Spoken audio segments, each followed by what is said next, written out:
Le vamos a preguntar a nuestro especialista, invitado y amigo Matías Batista. Mati, ¿cómo estás? ¿Qué tal, Rodri? ¿Cómo andas vos? Un placer estar en el programa, como siempre. Bueno, a ver, ¿por qué reculó en chancletas, como se dice vulgarmente, el gobierno nacional De reversa, ¿no? de reversa? Bueno, de reversa, de reversa. Hoy en una nota en la radio decía de reversa, otra vez. A ver, me hizo acordar a mí, y vos lo marcabas muy bien, a el error. ¿Se acuerdan del Excel de Aranguren? Tiraron un Excel, Sí. hicieron cálculos de tarifas y después eso era impracticable en la realidad. En ese momento se dijo, y yo creo que ahora también se ha dicho, que determinados funcionarios están en el quinto piso de un organismo, tienen poco vínculo con el almacén de barrio, con el supermercado, poca caminata por las industrias de la Argentina y desconocen qué es lo que pasa entre la realidad y la frialdad de una normativa, de una resolución general, de una ley. Y esto fue lo que pasó con las escalas del monotributo, que armó un revuelo a tal punto que el presidente tuvo que dar marcha atrás, pedir que anulen la resolución de AFIP y reconsiderar la situación y pedirle incluso a Massa una nueva normativa pensando en el esquema del monotributo, ¿no? Ahora, ¿qué sucede? A ver, tratá de explicármelo, si esto es error exprofeso o error casual. O hay alguien, digamos, que tiene una quinta columna metido, Alberto, en su gabinete que le juega para atrás. No, acá me parece que puntualmente fue un error no forzado, ¿viste? Si hablamos en términos de tenis, fue un error no forzado. Me parece que hubo un error muy importante de técnico, así como en la resolución 125 hubo un error de cálculo y un error técnico, también en el Excel de Aranguren, y no sé si hubo un error técnico, pero acá sí hubo un error técnico que tiene que ver con lo siguiente. El 1 de enero tenían que actualizarse las escalas del monotributo en función de la ley de movilidad jubilatoria. Como esa ley quedó trunca y quedó frisada y el gobierno empezó a ajustar las jubilaciones mediante decretos, esperando una nueva normativa. Bueno, las categorías de monotributos, que para que la gente lo entienda, hay de una categoría A a la K y de la categoría A a la H para prestación de servicios, tienen es un cuadro que tiene un límite de facturación en el cual el monotributista, si se pasa, pasa de categoría, y cada categoría tiene un importe que se tiene que pagar todos los meses que confluye en tres tributos: un aporte jubilatorio, un impuesto que incorpora todos los impuestos que el monotributista paga y además el componente de obra social. Eso se tenía que actualizar a partir del 1 de enero, no se actualizó por negligencia del Estado y por impericia del Estado. En consecuencia, se pasó mucho tiempo, pasaron 5 o 6 meses casi, y el mes pasado se sancionó la ley que modifica el mínimo no imponible de impuesto a las ganancias y también se incorporó en esa ley la actualización de las escalas del monotributo. Bárbaro, hasta acá bárbaro. El problema es que la actualización de las escalas del monotributo es retroactiva al 1 de enero. Entonces, esa retroactividad de las escalas para facturar de la categoría A a la categoría K y de la categoría A a la H también tiene la actualización del componente de pago de monotributo. Entonces, los monotributistas empezaron a abrir sus cuentas fiscales y empezaron a ver que habían pagado religiosamente todos los meses su cuota de monotributo, pero les habían ajustado un componente nuevo porque, claro, porque al ser retroactiva al 1 de enero, hay una diferencia entre categoría A, que pagaba, vamos a poner un ejemplo, 2.600 pesos un prestador de servicios, ahora tiene que pagar 690 pesos más a esos 2.600 y entonces te lo ajustan cada uno de los meses. Las diferencias me da en categoría A 690, pero el que estaba en categoría H, 3.300 pesos por mes Claro, de ahí, diferencia entre la cuota una vieja y la locura, nueva. una locura. Una locura, una En el locura. medio en el medio de una situación de espiral inflacionaria que no para, realmente, o sea, está eclipsada por la pandemia, pero la inflación la estamos viendo todo el tiempo en góndolas. Sí, la verdad que el proceso inflacionario, ya un dato muy interesante, Rodri, que tiene que ver con el relevamiento de expectativa del mercado del Banco Central. Lo publicó hace una semana. Y el propio Banco Central dice en su relevamiento de expectativas que el proceso inflacionario que ve de acá hasta diciembre va a dar una inflación anualizada hasta ahora, en función de lo que ve, de 48.3, 20 puntos arriba de lo que está establecido en el presupuesto, que es del 29%. 48 ¿no? Puntos, corregime, 48 puntos de inflación es muy parecido a los guarismos que manejó Macri en el último año.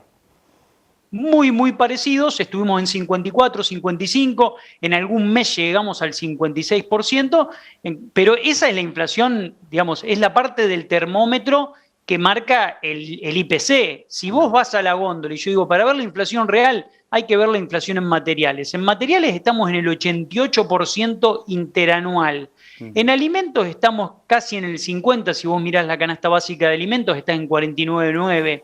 En combustibles estamos casi en el 60%, en carnes estamos alrededor del 65%. La realidad es mucho más compleja que ese índice que nos revela tanto las expectativas del mercado como el INDEC, ¿no? El comportamiento del dólar, el padre verde, es el increíble Hulk, me parece ya, para el segundo semestre. Sí.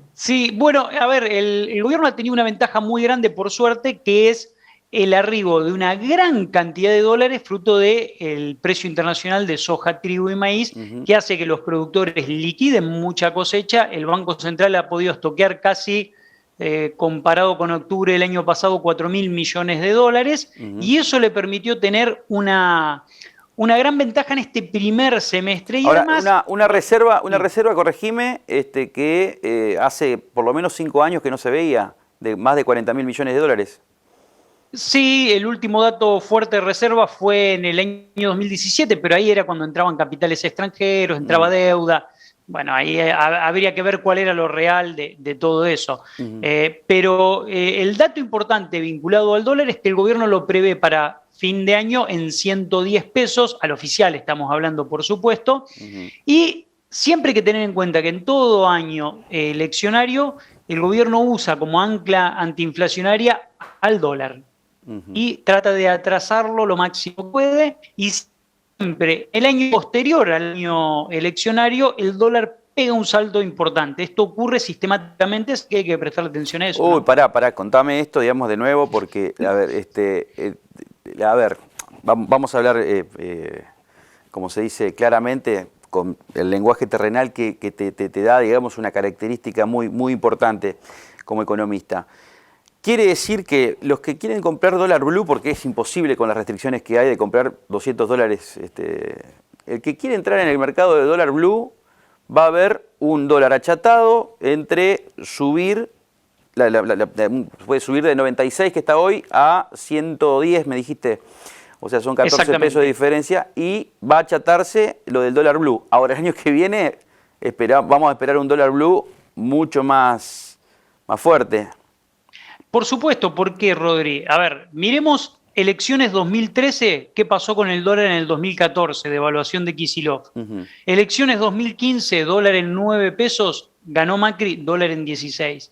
Elecciones 2017 con Macri, dólar muy planchado, las legislativas, dólar de 2018 saltó un 100%. Elecciones de 2019, lo mismo, dólar planchado para la elección, post-elección saltó de nuevo. Es una dinámica que ya está instalada y no veo por qué deba cambiar, ¿no? O sea, acercaron los 200 pesos, por lo que estuve escuchando, digamos, algunos colegas tuyos. Sí, yo con el dólar blue no me animo a tirar un número porque siempre suele ser variable, pero hoy está en 160 pesos aproximadamente, está en el piso, en el lugar más barato del canal. Hace un año estaba en 160, yo ahí decía, este precio es caro, 200 ni hablar en aquel momento. Hoy, con una inflación acumulada prácticamente del 40 y pico %, hoy se abarató ese valor del dólar y en consecuencia lo más probable es que hacia fin de año lo podamos tener en 180 y en el año que viene, por supuesto, en 200. No tengo duda de eso. El otro parámetro a tener en cuenta es el crecimiento. Hoy hablaba en otro programa, en Ciudadanos, hablaba con el ministro de Economía, Walter Agosto, y me dijo que la proyección que tienen estudiados dentro del Gabinete Económico de la provincia de Santa Fe es que va a haber un crecimiento del 4%. ¿Coincidís con eso? Es bueno el dato que da Agosto porque justo el relevamiento de expectativas del mercado que estuve viendo en la semana lo da con un crecimiento a la Argentina del 6% para este año, del 3.2 para el año que viene y del 3.0 para el próximo, del 2.6, perdón, para el año que viene y del 2.5 para el próximo. Quedémonos con este año. El gobierno había pensado en un 7, ahora piensa en un 6, la provincia de Santa Fe lo ve en un 4. Yo creo que lo veo más posible al 4%, fruto de que la Argentina no tenía pensado tener este cúmulo de restricciones tan fuertes en este trimestre que va de marzo, abril, mayo, junio y se va a extender probablemente algo a julio, ¿no? Pero yo creo, Rodri, que en el último trimestre del año o cuatrimestre, septiembre, octubre, noviembre, diciembre, vamos a ver un despegue fruto de un elemento central que tiene que ver con la economía y con la sanidad en la Argentina, que es la fuerte campaña de vacunación que está encarando la Argentina y que es un driver muy interesante a mirar para el despegue económico, porque si se vuelve a una cuasi normalidad en esos meses, vamos a tener quizás un crecimiento muy, muy fuerte en esa etapa, ¿no? El gasto público ha sido, según tus datos, el gasto público ha sido muy, muy importante en estos 15 meses de pandemia.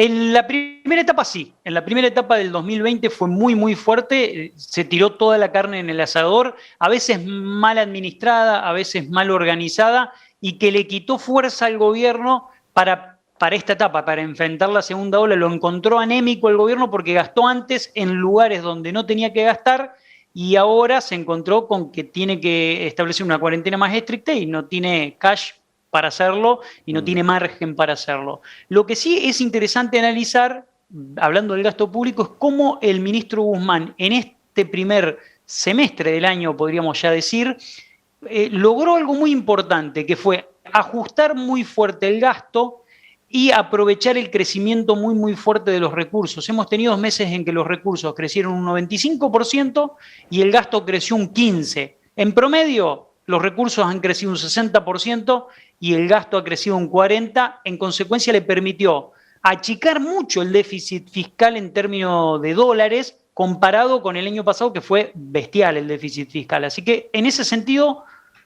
punto a favor para Guzmán, hizo los deberes y ordenó en el primer semestre el gasto. Hay que ver en el segundo porque viene elección, vienen otras cuestiones, ¿no? Sí, pero y también el fuego amigo que le han hecho a Guzmán en los últimos tiempos, digamos, ¿no? Desde Cristina, pasando por Emilio Pérsico, digamos, que es el líder del movimiento Evita, en plena negociación, digamos, con el Club de París y el Fondo Monetario. Exactamente, le piden a Guzmán que haga las negociaciones y por otro lado le piden que encienda la maquinita y emita todo lo que puede y que amplíe el gasto público. Todo no se puede, hay que lograr equilibrios y me parece que ese fuego amigo está muy mal. ¿Para qué? Como mensaje. Si hay algo que tiene que ser clave en la economía, sobre todo porque la economía se maneja mucho con las expectativas, es cuidar al ministro de Economía, darle confianza y dejarlo que trabaje y opere tranquilo. Ahora, todo este tipo de operaciones por debajo que recibió con Basualdo, con el planteo de las tarifas y contradiciendo al propio ministro, Cristina, Pérsico, ahora salió Fernanda Vallejo diciendo alguna que otra cuestión, no le hace bien ni al gobierno ni tampoco a quienes lo dicen, ¿no? Gracias, Mati, como siempre. Un placer, un abrazo enorme. Abrazo grande. Cuídense.